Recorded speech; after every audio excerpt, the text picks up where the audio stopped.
어떤 표정을 했던가. 안녕하세요, 장동준 쌤입니다.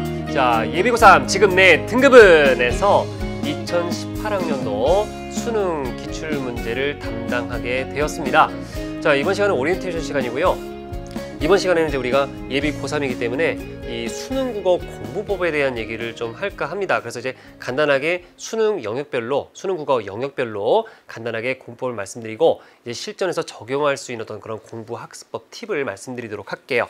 자, 일단 우리가 이제 국어 5영역이라고 한다면은 우리가 화법, 작문, 문법, 그리고 독서, 문학 뭐 이런 정도 순으로 얘기할 수 있잖아요. 그래서 화법, 작문 같은 경우는 우리가 여기서 이제 시간을 최대한 확보해야 되겠습니다. 좀 더 묶어서 얘기하면 이제 문법까지. 그래서 화작문에서 최대한 시간을 갖다 우리가 전략을 해야 우리가 뒤에 독서와 문학 부분에서 좀 더 심도 있는 어떤 그런 고민을 할 수 있습니다. 그래서 화법 작문에서는 시험에서 반복되는 어떤 문제 패턴을 장악해야 되겠습니다. 화법 같은 경우는 뭐 말하기, 계획이라든지 그다음에 화법 개념어를 묻는 문제, 또 내용 일치, 그다음에 작문에서는 글쓰기 어떤 전 과정을 아우르는 문제, 뭐 개요 수정 보완이라든지 고쳐쓰기, 또 글쓰기 계획, 초고와의 어떤 그런 관련성 등등 어떤 그런 시험에서 반복되는 어떤 문제 패턴을 장악해야 되겠습니다. 그래서 시간을 최대한 확보해야 되고요. 그다음에 문법에서는 문법 용어와 이 개념 자체에 대한 정확한 학습은 물론 이를 실제 언어 사례에 적용해보는 연습을 반드시 해야 됩니다. 그냥 개념만 알고 있으면 안 되고요. 그걸 자꾸 언어 사례에 적용을 해야 되겠습니다.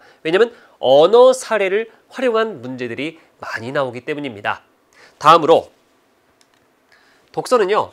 이제 이 독서를 잘해야 진정한 최상위권이 될 수 있다고 하죠. 자, 기출 분석을 통해서 지문의 어떤 부분에서 주로 선택지가 추출되는지를 갖다가 체크해야 되겠습니다.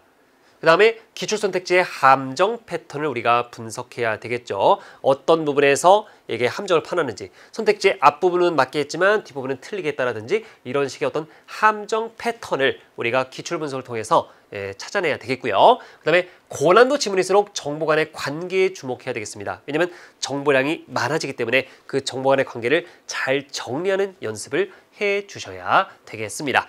마지막으로 문학인데요. 어떤 작품이 나와도 감상할 수 있는 능력이 필요합니다. 그래서 미리 작품을 암기하고 문제를 푼다. 절대 안 되고요. 어떤 장면이 나와도 그 장면을 바로 이해할 수 있는 어떤 능력이 필요하다고 하는 거 중요합니다. 그 다음에 보기를 적극적으로 활용해서 작품을 이해하는 거 중요하죠. 보기에서 작품 이해의 단서가 나오는 경우가 많기 때문에 보기를 적극적으로 활용합시다.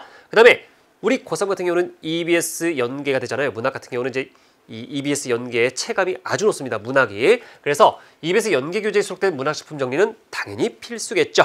자, 그래서 이걸 해주셔야만 문학에서 시간 단축을 할 수 있습니다. 자, 그 다음에 마지막으로 선택지에 제시된 문학 개념을 알고 있는 것은 기본 중에 기본이 되겠습니다.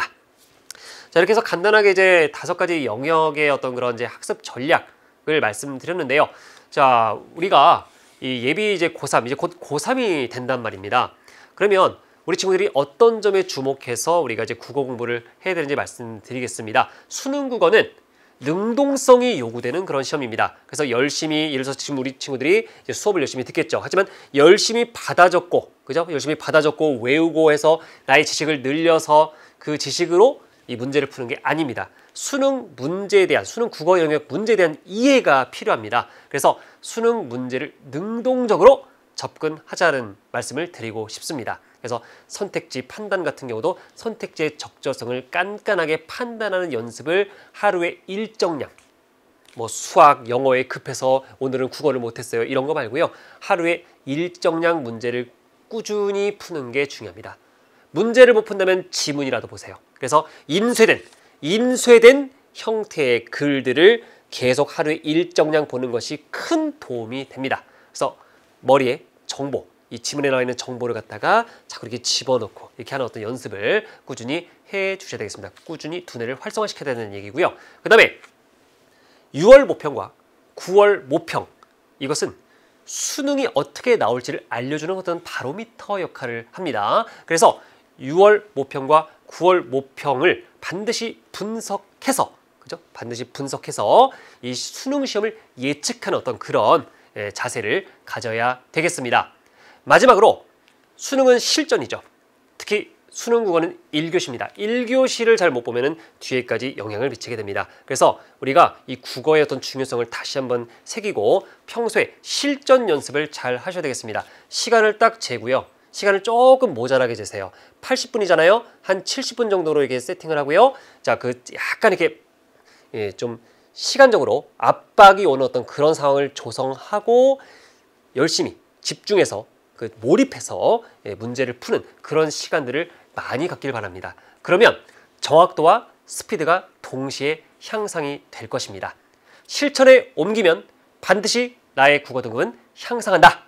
이렇게 기억해 주시면 좋겠습니다. 자, 우리 친구들의 진정한 승리를 기원하면서 강의에서 만나도록 하겠습니다. 최후의 승리자는 바로 여러분입니다.